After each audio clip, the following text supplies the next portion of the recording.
Salvi Jr. I'm the managing partner here at the Chicago office of Salvi, Shostak and Pritchard. Parker Steiner with Steiner Law. Together, we represent John Doe 1, the first case filed in this Northwestern abuse and discrimination scandal, the details of which we're only beginning to learn, and we'll go into some of what we've learned over the last 24 to 48 hours. We also just recently petitioned the court to file another case with a fictitious name, so we're awaiting the court's allowance of filing John Doe 2, and we will be adding another defendant, former athletic director of Northwestern, James Phillips. So that complaint will be filed today. I think what is extremely important for people to understand about the current situation and what we're learning is that the abuse and the hazing and the racial discrimination that took place within the Northwestern Athletic Department is so widespread that it goes well beyond the football program. For a lot of reasons, the football program gets the most attention. But we also know of the toxic culture under the baseball coach Jim Foster's reign over the course of the last year. We've also had discussions with folks that are aware of abuse that took place within the softball program, serious hazing incidents within the volleyball program, and really abhorrent conduct that took place as it related to cheerleaders, including a lawsuit that was filed in 2021. And so we are going to continue to take calls from folks that are coming forward for a number of reasons. One of the main ones being, despite what happened to these people, a lot of them, outside of their experiences in the athletics, love Northwestern and want to see this stop. And they're obviously joined by the faculty in that endeavor, who are similarly outraged, as we've heard through the press and now through what is going to be a second investigation, apparently beyond the initial investigation, which we can talk a little bit more about this morning as well. And so facts are coming out really at a very fast pace, and we're learning about the widespread institutional problems that existed within Northwestern. As Pat shared, we know a number of individuals have tremendous love for the university, arguably one of the top academic institutions in the world. And we know a number of these players, especially football players, have profound love for Coach Pat Fitzgerald, and we appreciate that. And as Pat shared, this is an institution that permitted this behavior: sexual harassment, sexual assault, racial discrimination. This is an athletic program that permitted it. And this is a school that allowed it. The complaint that was shared this morning, that was filed by a cheerleader, identifies how cheerleaders were required to attend social functions with prominent alumni, where they were required to be flirtatious, they were required to socialize with these prominent alumni, and essentially they felt that they were sexually abused and or sexually assaulted. This is an institution that failed their students and failed their student athletes. This isn't just a matter of football players against their coach or against their program. These are students, these are young individuals, these are athletes that were subjected to abuse by an athletic program in a university. And we intend to hold everyone involved accountable. And I think one other thing that I alluded to a moment ago is this story came about when there was a suspension announced. And the suspension was announced as a result of an investigation purportedly by an outside law firm, although one that we understand to have a close relationship with the general counsel's office at Northwestern. And so there's this initial investigation that led to the suspension. We know now that a 2-week suspension during the NCAA dead period was a completely inadequate punishment for Coach Fitzgerald. It ultimately led to his termination. So one can only wonder, A, what was contained within the initial investigation report from the outside law firm to the general counsel's office. B, what did the general counsel's office do with it in terms of any edits? And then C, why haven't we seen it? Where is it? We have an executive summary that talks about some bullet points as to what they're going to do going forward. And then, of course, we get the most recent announcement from the university president that they're going to conduct 2 additional external reviews, clearly indicating that the initial one was inadequate in some way, something that we absolutely have to get to the bottom of as we represent our clients. Having represented survivors of Larry Nassar, Dr. Robert Anderson at the University of Michigan, and looking at other cases like USC, Ohio State, Sandusky,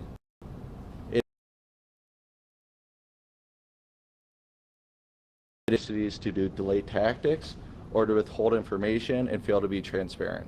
So we demand that the university, the president, the trustees are transparent with the alumni, these survivors, these victims, and the community, and share the full, unedited investigation.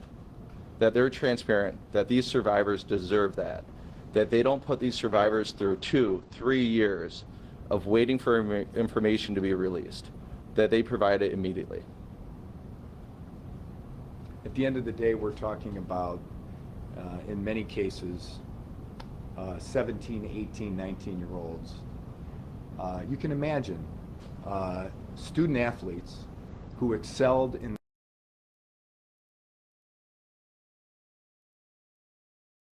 Northwestern, and to find out early on that there was a toxic culture within the athletic department that would not respond to complaints and allow behavior like this to continue unchecked. It's not acceptable, particularly for people who are vulnerable, showing up on campus for the first time. Those are the folks that we represent and will continue to represent, and talk to any additional survivors that wish to come forward. Do you have anything else to say? Nothing. We're in the process of filing our second lawsuit, and we look forward to leading this litigation, and we're more than willing to answer any questions. Can you tell us a little more about John Doe 1 or 2 and what they learned? Absolutely. So I think the complaint outlines some of the experiences that they've witnessed as well as individually encountered. So for instance, the running, the Gatorade showers. I don't want to get into the details. I want to protect that with them, but a lot of the reports that have already come out are things that they witnessed and experienced. These are young individuals, and they have very, very close ties still to the university, to their program, to their friends, and they're scared. 21, 22-year-olds are very intimidated by a powerful institution like Northwestern and a football program, and they have a lot of love and respect for the coach as well. So they're nervous about coming forward. We understand that. As far as what they've experienced, I think they're still beginning to process it. I think it's really just a shock and an acceptance at this point.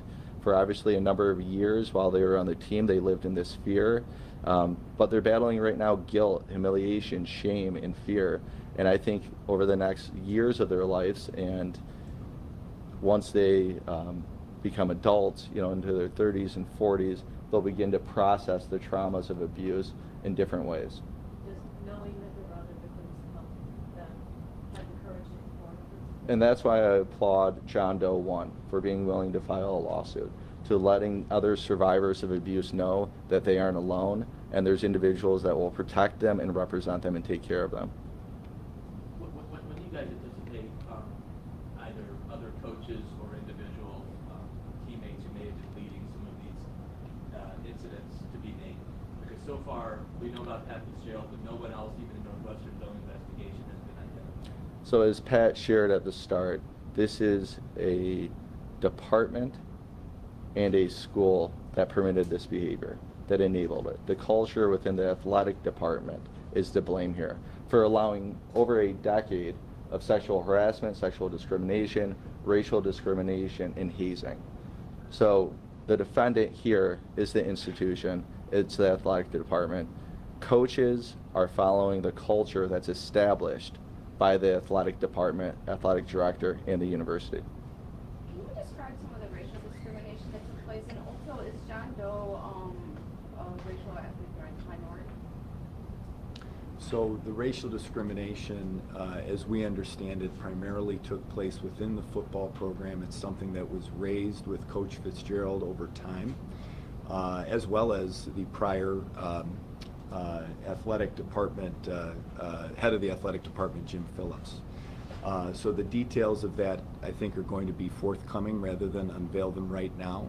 But it was widespread to the point where African American players had to have a talk with the coach, and that this was brought to the highest levels within the athletic department and not addressed to anyone's satisfaction. Can I ask you about Jim Phillips? Could you elaborate a little bit more? What was it that you learned between now and when the original complaint was filed that suggests that you'll now add him as a defendant?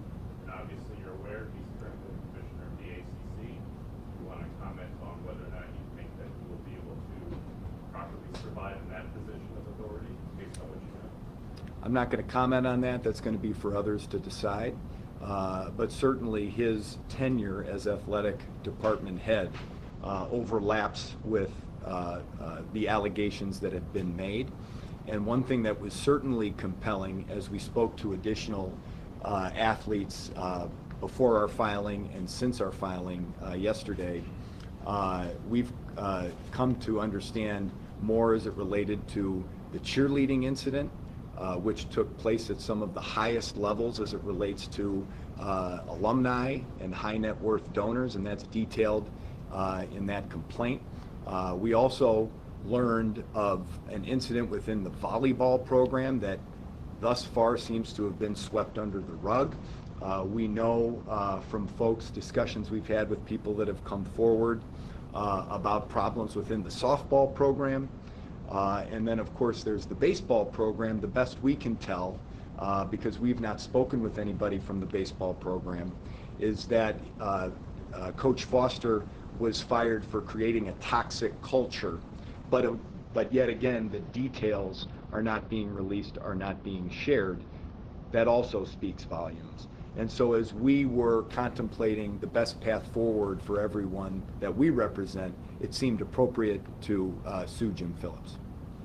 And to, reiterate or echo off of what Pat just shared, in the last 36 months at Northwestern University, an elite university, you've now had 3 head coaches terminated for allowing a culture of sexual abuse, harassment, hazing, or racial discrimination.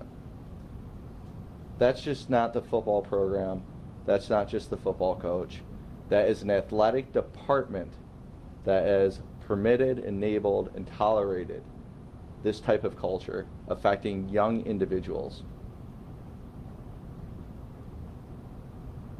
So what does that tell you? That tells us that it's not just one program. It's not just one coach. It's an athletic department, possibly president, that allowed this culture to go on, knowing about it for years and failing to take appropriate action to protect young individuals from very traumatic events in their lives. What is it allows it to keep happening after Michigan So, State? that's a great question. So let's look at those cases. You have Nasser, who was at Michigan State for decades, a prominent individual that got to know during his tenure trustees, presidents, athletic directors, coaches. He was part of that inner circle. Dr. Robert Anderson at Michigan, there for decades, was friends with Bo, family friends with Bo, friends with the Harbaugh family, friends with Lloyd Carr, friends with presidents, trustees, regents, prominent individuals. So what happens at these mega universities is they protect profits over people, their brand over young individuals. And that's what we're seeing here. Profits over people, protecting their brand. And it takes individuals like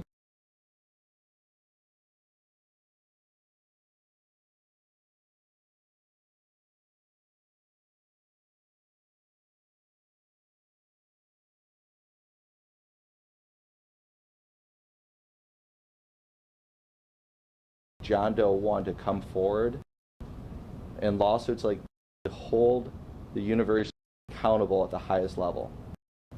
When do you believe you started in your conversations with her, and how far back? As far as the football program, beginning when Fitzgerald started.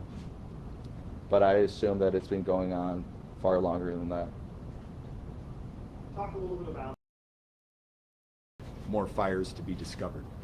And so what we'll be looking into certainly is the relationship between the law firm Arndt Fox and the General Counsel's office at Northwestern, the various edits that may have gone into any investigation that was presented to Northwestern's General Counsel, and whether or not we're truly getting the facts there, and what really necessitated the subsequent investigations that are now being undertaken.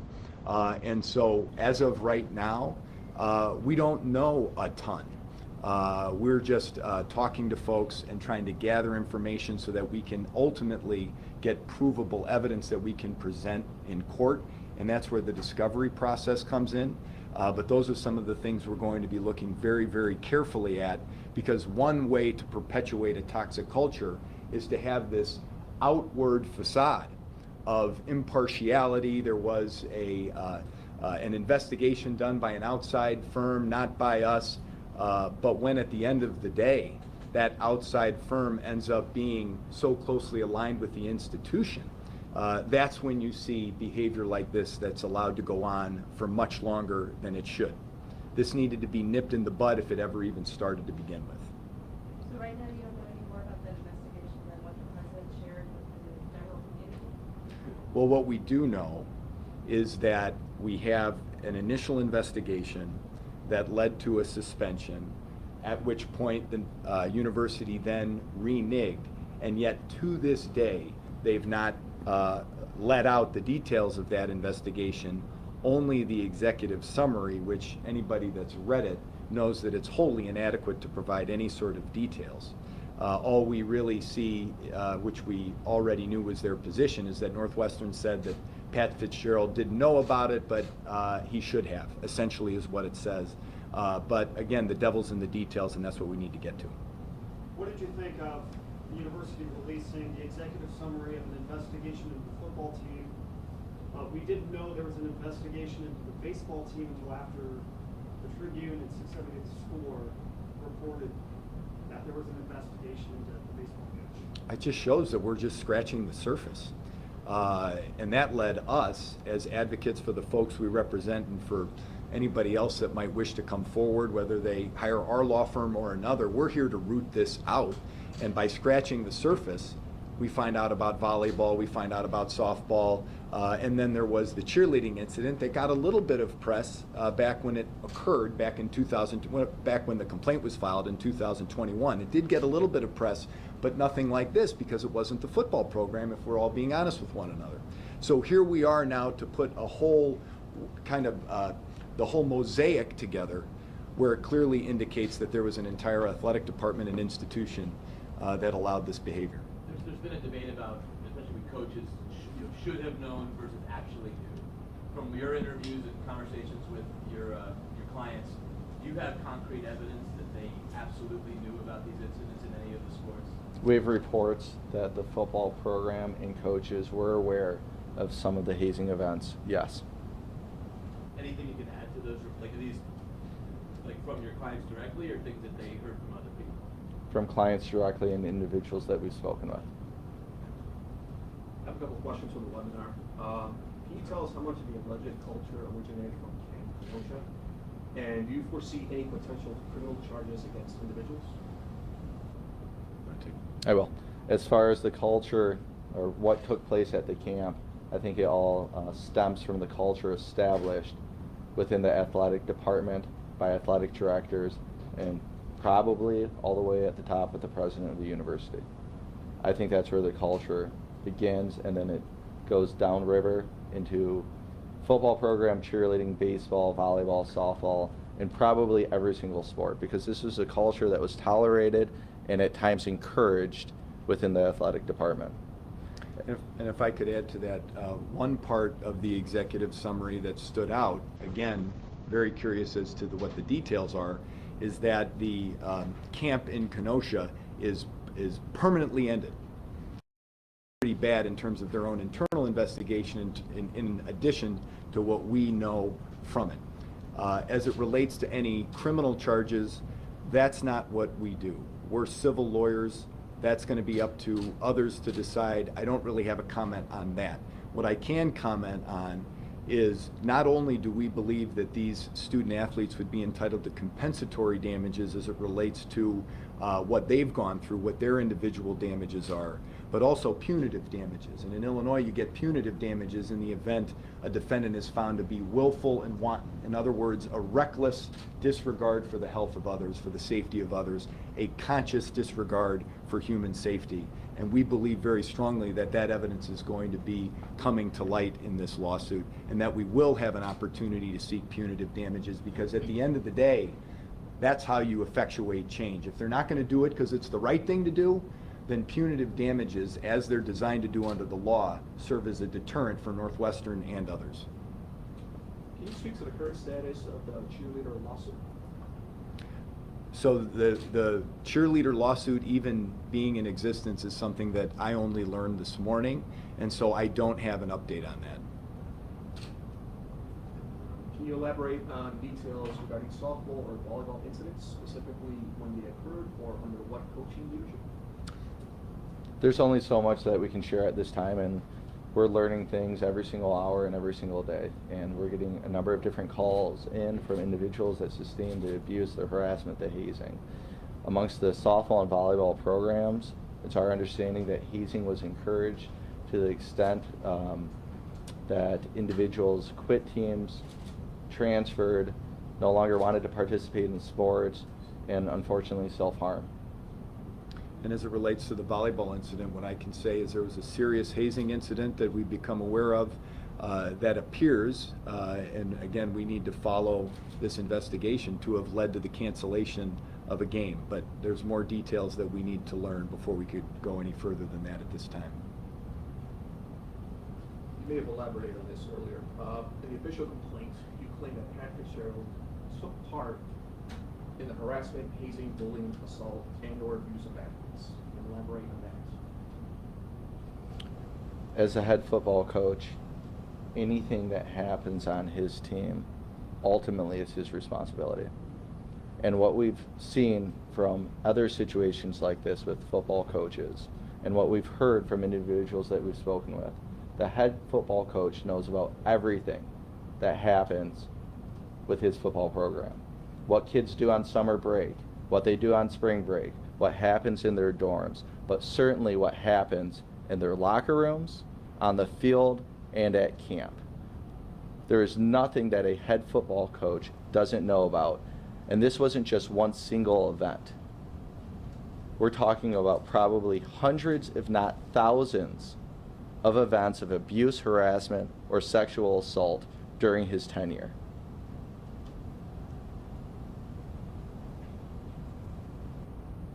Have you heard from athletes from any other schools since this has come out?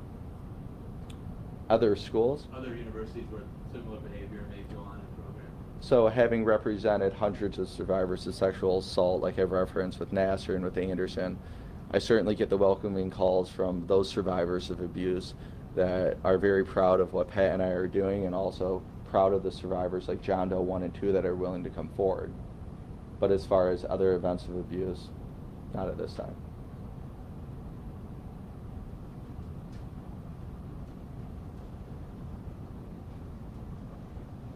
Anyone else? Okay. Thank you for covering this very important story, and we'll be sure to update all of your outlets as things progress.